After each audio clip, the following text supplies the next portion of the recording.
So hi guys, welcome back again in Edugron. मैं हूँ आशीष, आपका टीचर एंड आपका गाइड। सो गाइस, आज एक बहुत इंपॉर्टेंट वीडियो हम आपके लिए बना रहे हैं। वीडियो ऑन डिमांड है ये, जैसे कि बहुत बच्चे लोग कह भी रहे थे इससे रिलेटेड कि sir is NCERT enough for class 10 board exam. तो यार मैं उसका आंसर इस वीडियो में देने वाला हूँ। सिर्फ उसी क्वेश्चन का आंसर नहीं, साथ में और भी काफ़ी इंपॉर्टेंट क्वेश्चंस का आंसर, वो भी विथ प्रूफ विथ एक्सपीरियंस आपको इस वीडियो में देने वाला हूँ। जैसे कि is sufficient for 90 plus marks, क्या एनसीईआरटी सफिशिएंट है 90 प्लस मार्क्स के लिए, या एनसीईआरटी के साथ साथ व्हाट, एनसीईआरटी प्लस व्हाट, क्या हम पढ़ें एनसीईआरटी के साथ, है ना। एनसीईआरटी को छोड़ना नहीं है, बट एनसीईआरटी के साथ हम क्या पढ़ें इस वीडियो में हम डिस्कस करेंगे। सो चलिए वीडियो को शुरू करते हैं।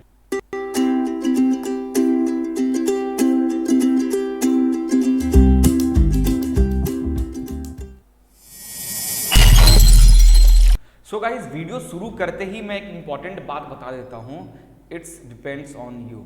इसका मतलब थोड़ी देर बाद आपको समझ में आ जाएगा। जी हाँ, एक्चुअली क्या है कि बहुत बच्चों को ये कंफ्यूजन रहता है, और यूट्यूब पे तो इतना भसाड़ मचा हुआ है कि पूछो मत। कि इस एनसीईआरटी, कुछ कह रहे हैं कि हाँ एनसीईआरटी काफ़ी है, कुछ कह रहे हैं कि नहीं यार एनसीईआरटी से फेल हो जाओगे, कुछ कह रहे हैं एनसीईआरटी प्लस दिस, कुछ कह रहे हैं क्या, कुछ कह रहे हैं क्या। रियलिटी आपको मैं इस वीडियो में बताने वाला हूँ विथ प्रूफ और विथ लॉट ऑफ एक्सपीरियंस, ठीक है।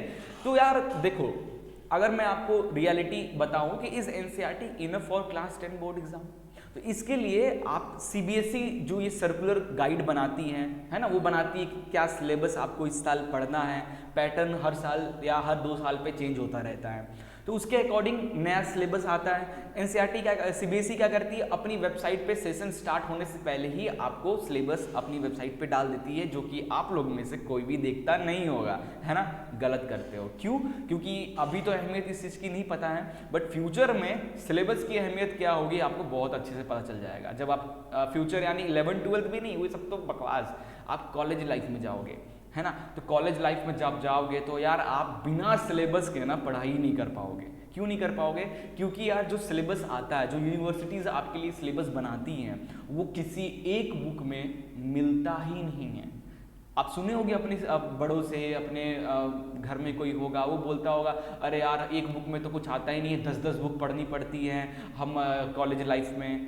तो यही रियलिटी है। जी हाँ, 10-10 बुक पढ़नी पड़ती हैं। क्यों? क्योंकि जो सिलेबस बनता है ना, वो किसी बुक को देखकर नहीं बनता है। हमने भी काफ़ी यूनिवर्सिटीज़ के साथ सिलेबस डिस्कस किया है, सिलेबस बनाने में हेल्प किया है। तो हम लोग क्या करते हैं, किसी पर्टिकुलर बुक को फोकस करते नहीं है यार, या फिर वो बुक वाला मुझे कमीशन नहीं दिया है कि मैं उसी बुक के अकॉर्डिंग बनाऊँ और मार्केटिंग वैल्यू उस बुक की बढ़ जाए। ऐसा नहीं, सिलेबस हम काफ़ी रिसर्च, क्या इस माहौल में क्या देना चाहिए, उसके अकॉर्डिंग हम सिलेबस डिसाइड करते हैं। हम पर्टिकुलर एक बुक नहीं, हम पर्टिकुलर उस एक चैप्टर अगर हम ले रहे हैं तो उस चैप्टर के मोस्ट इंपॉर्टेंट टॉपिक्स क्या है, उस टॉपिक्स के अकॉर्डिंग हम सिलेबस बनाते हैं, ठीक है, ना कि हम किसी बुक को फॉलो करते हुए बनाते हैं।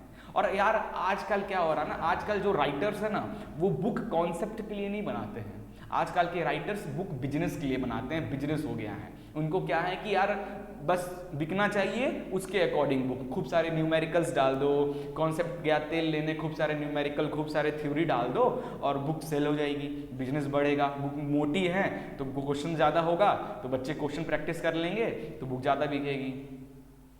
दैट इज़ नॉट राइट, ये सही नहीं है, ठीक है। और दूसरी चीज़, कॉन्सेप्ट वाली बुक की बात करें तो हमारे जो एससी वर्मा सर है, 11-12 की जो कॉन्सेप्ट ऑफ फिजिक्स बना हुआ है बुक, वो देखो इतनी पतली पतली है। वो बुक रियल में उन्होंने ना बिजनेस सोचकर वो बुक नहीं लिखी थी, उन्होंने कॉन्सेप्ट बनाने के लिए वो बुक लिखी थी। और हाँ, वो बुक आज तक इतना पॉपुलर बुक है, आज भी लोग IIT JEE या कुछ भी कहते हैं तो उस बुक को जरूर प्रीफर करते हैं। कि वो बुक बिजनेस के लिए नहीं बनी थी, वो बुक कॉन्सेप्ट डेवलप करने के लिए बनी थी, इसलिए आज तक चल रहा है। बाकी जो राइटर्स की बुक आती है 3 साल 4 साल में फ्लॉप हो जाती है। रीज़न क्या है? वो सिर्फ बिजनेस के लिए बुक बनाते हैं, ठीक है। अब एनसीईआरटी की बात कर लें तो यार देखो, एनसीईआरटी जो बुक है इसको काफ़ी सारे राइटर्स मिलकर बनाते हैं, सिंगल राइटर नहीं है। एनसीईआरटी एक ब्रांच टाइप का है, ठीक है। उसको काफ़ी सारे 5-6-7 राइटर्स मिलकर वो बुक डेवलप करते हैं। इसलिए एनसीईआरटी इतने साल तक सीबीएसई स्कूल में चल रही है। रीज़न यही है, काफ़ी सारे राइटर्स उसमें अपने फीडबैक देकर वो बुक को बनाते हैं। तो जाहिर सी बात है, बुक में कुछ तो दम होगा। जी हाँ, बुक में दम तो है, तभी तो अभी तक चलता आ रहा है। सही बात है ना। चलिए, ये सब तो आपको एक फैक्ट था, जो रियलिटी था वो मैंने आपको बता दिया है कि क्या मार्केट में क्या चल रहा है, उसकी रियलिटी क्या है। अब अपन मेन मुद्दे पे आते हैं। तो देखो यार, सीबीएसई जो अपना गाइड लागू करती है, हर सेशन से पहले कुछ सिलेबस लिखती है। अब बहुत सारे YouTube पे भड़ास मिल जाएंगे आपको, देखना अब जो चीज़ें मैं इस वीडियो में बता रहा हूँ ना, आप कभी देखने की कोशिश देखना, और भी यूट्यूब के बहुत हंसी मजे लोगे, जाकर कमेंट उल्टा सीधा नहीं करने का, ठीक है। चलिए देखिए, सबसे पहला एनसीईआरटी एक सिलेबस देती है। उस सिलेबस को जब आप देखोगे ना, तो सिलेबस के लास्ट में प्रिस्क्राइब्ड बुक्स में कुछ बुक्स के नाम लिखे रहते हैं। तो क्या लगता है आपको, इसी बुक से पेपर बनता होगा? बताइए। Not, this is not right, ठीक है, ये सही नहीं है। यहाँ से बुक क्वेश्चंस नहीं बनता, ये जस्ट अलग अलग बुक्स रखे गए हैं। ये एक प्रीफरेंस है कि यार आप ये भी पढ़ लो, आप ये भी पढ़ लो। जरूरी नहीं है कि सीबीएसई इन्हीं में से आपका क्वेश्चन बनाता है, ठीक है। जैसे कि आप देख सकते हो कि एक तो एनसीईआरटी पढ़नी है, मैथमेटिक्स की देख लो, मैथमेटिक्स का मैंने सिलेबस निकाला था और उसके अकॉर्डिंग बता रहा हूँ। एनसीईआरटी पब्लिकेशन की बुक पढ़नी है, और यहाँ पे लिखा है लास्ट में एनसीईआरटी एग्जाम्पलर जो बुक होती है उसको कर लो, आ जाएगा। दिस इज नॉट करेक्ट, ठीक है। याद रखना, सिलेबस जो भी बंदे लोग सिलेबस बनाते हैं, ठीक है, वो कोई नॉर्मल एडवर्टीजमेंट कंपनी या फिर ऐसे नहीं होते हैं, वो एक एक्सपर्ट्स होते हैं जो इस फील्ड में बहुत दिन से काम कर रहे हैं। और वो जो सिलेबस बनाते हैं ना गाइज, वो कोई बुक देखकर सिलेबस नहीं, वो टॉपिक डिवाइस सिलेबस बनाते हैं। तो पढ़ने का सबसे अच्छा तरीका है कि आप बुक पे ना जाकर आप टॉपिक वाइज चीज़ों को कवर करो, है ना। बहुत बच्चे क्या करते हैं, बुक एक पर्टिकुलर किसी एक बुक को फॉलो करते रहते हैं, इसीलिए तो आगे जाकर आपका कॉन्सेप्ट नहीं डेवलप हो पाता है, आप सिर्फ रट्टू तोता रह जाते हो। कॉन्सेप्ट डेवलप करने के लिए ना आप टॉपिक वाइज पढ़ो। अभी आपको ये चीज़ समझ में नहीं आ रहा होगा, आप जब कॉलेज लाइफ में जाओगे ना तब आपको समझ में आएगा कि टॉपिक वाइज किस तरीके से पढ़ते हैं। कोई आपको गाइड नहीं करता है, बस सारे स्कूल के टीचर्स एनसीईआरटी पढ़ लो, आर.डी. शर्मा पढ़ लो, आर.एस. अग्रवाल पढ़ लो, एस.चंद पढ़ लो। भाई यार, क्यों हम ऐसे करें? टॉपिक वाइज, जो टॉपिक जिस बुक में अच्छे से हो, एक्सप्लेन्ड हो, काफ़ी डिटेल में हो, उनको पढ़ो। मैं किसी एक पर्टिकुलर बुक को यहाँ पे बिल्कुल गाइड नहीं करूँगा। टॉपिक देखकर पढ़ाई करनी चाहिए। अगर आप ऐसे कर रहे हो ना, तो अगर अभी से स्टार्ट कर दी हो, 9th 10th से अगर ये चीज़ स्टार्ट कर दी हो, आप किसी बुक को फॉलो ना करके टॉपिक वाइज करोगे। आजकल तो इंटरनेट पे भरमार हो चुका है यार, आप तो टॉपिक मारो, टॉपिक के इतने डीप तक का नॉलेज मिल जाएंगे। तो टॉपिक वाइज अगर आप नोट्स रेडी कर रहे हो, टॉपिक वाइज अगर आप पढ़ाई कर रहे हो, देन ये आपके फ्यूचर के लिए बहुत बेस्ट है। ये अभी नहीं, लेकिन कॉलेज लाइफ में जाओगे ना, तो जो मैं बात बोल रहा हूँ ना, आपको बहुत अच्छे से समझ में आ जाएगा, ठीक है। तो देखो, ये जो बुक उन्होंने प्रिस्क्राइब्ड बुक सीबीएसई वालों ने जो दे के रखा है, इस पर ध्यान नहीं देना है, क्लियर है। ये जस्ट अ रेफरेंस है, आप ठीक है, इनको अगर आप पढ़ते हो ना तो 50-60 नंबर आ जाएगा लाइक डैट, ठीक है। बट आपको प्रैक्टिस जरूरी है, ठीक है। अब एक तरफ तो एनसीईआरटी प्रिस्क्राइब्ड बुक में ये सब चीज़ें लिखती हैं, सॉरी सीबीएसई ये सब चीज़ें लिख कर देता है। अगला ही एक और सर्कुलर सीबीएसई करता है, गाइड सर्कुलर करता है। यहाँ पे आप पढ़ सकते हो ये लाइन कि एग्जामिनेशन और assessment will done based on syllabus provided by CBSE and not as given in NCERT book, ठीक है। तो सीबीएसई वालों ने एनसीईआरटी से कोई कमीशन नहीं मिल रहा है उनको कि वो एनसीईआरटी बुक के हिसाब से ही सिलेबस बनाएंगे, है ना। उन्होंने प्रिस्क्राइब्ड बुक में डाल दिया है तो वही बनाएंगे। बहुत दिन से चलता आ रहा है NCERT as a course book, इसलिए उन्होंने वो चीज़ डाल दिया है। इसका मतलब ये नहीं कि भाई वो उसके गुलाम, अब उन्हीं में से हम पेपर बना कर देंगे, हम उनका कमीशन खाए हुए हैं, लाइक नॉट दैट, ठीक है। तो वो जस्ट अ प्रिस्क्राइब्ड बुक। और दूसरा गाइड ही आप खुद ही देखो ना, ये गाइड आप पढ़ के देखो, खुद ही लिखा है कि जो भी एग्जामिनेशन होते हैं सीबीएसई के, या जो भी असेसमेंट प्रैक्टिकल वगैरह आता है, वो doesn't depend on NCERT book, वो डिपेंड करता है आपके सिलेबस पे। तो जब भी सेशन चालू होता है ना, तो आप सिलेबस डाउनलोड कर लिया करो। हर चैप्टर में पॉइंट्स लिखे होते हैं, उस पॉइंट्स को देखो, उस पॉइंट्स के अकॉर्डिंग अगर आप तैयारी कर रहे हो ना, that is best for present and for future both, clear है। तो ये चीज का ध्यान देना। अब आते हैं आज के मुद्दे पे। पहला question, is NCERT enough for class 10 board exam? तो यहाँ पे मैं आपको बता दूं, it's depend on you, how can you complete the NCERT book. Yes guys, ये सही बात है, ये आप पे डिपेंड करता है कि आप एनसीईआरटी आपके लिए इनफ भी हो सकता है आपके बोर्ड एग्जाम के लिए, और ये इनफ नहीं भी हो सकता है, क्लियर है।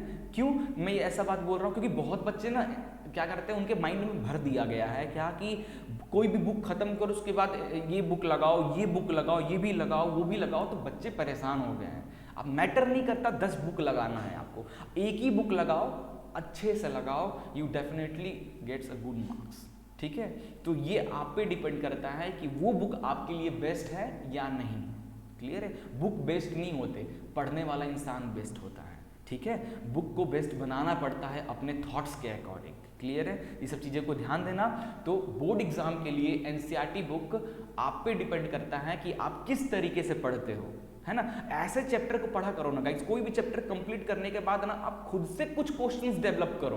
क्लियर है, मैं गाइड कर रहा हूँ, आप एनसीईआरटी से पढ़ रहे हो, अच्छी बात है, आप पढ़ो, एक ही बुक को फॉलो करो। एनसीईआरटी बहुत अच्छी बुक है, ठीक है, बहुत राइटर्स ने मिलकर उसको बनाया है, तभी चल रहा है ना, इतना लुजी पुजी बुक नहीं है वो। तो क्या करो, जब भी कोई चैप्टर कंप्लीट करते हो ना, तो उस चैप्टर के कॉन्सेप्ट को ऐसे पकड़ो कि एक और एक्स्ट्रा पेज लो, और उस चैप्टर में आपने जो कुछ भी पढ़ा ना, अपने दिमाग से 10 क्वेश्चन लिख लिया करो। अब खुद से उस चैप्टर से 10 यूनिक क्वेश्चंस बनाओ अपने से। अगर आप बनाना सीख गए ना जिस दिन, then NCERT enough for you. Clear है, अगला क्वेश्चन आता है, इज सफिशिएंट फॉर 90+ मार्क्स। देखो यार, ये भी डिपेंड करता है, जैसे मैंने पिछला क्वेश्चन से रिलेट करके बताऊंगा, it's depends on you, but reality यही है कि एनसीईआरटी प्रीफर मैं नहीं करूंगा अगर आप 90+ मार्क्स गेन करना चाहते हो तो। क्यों? क्योंकि यार मैंने क्या कहा, किसी सीबीएसई जो सिलेबस के खुद ही कहा है सर्कुलर में, आप सिलेबस के अकॉर्डिंग पढ़ो, ना कि किसी बुक, एग्जाम्पल एनसीईआरटी से, लाइक दैट, है ना। तो सिलेबस के हेडिंग, जो भी सिलेबस डाउनलोड करो उसको अपनी दीवार पे लगा के रखो।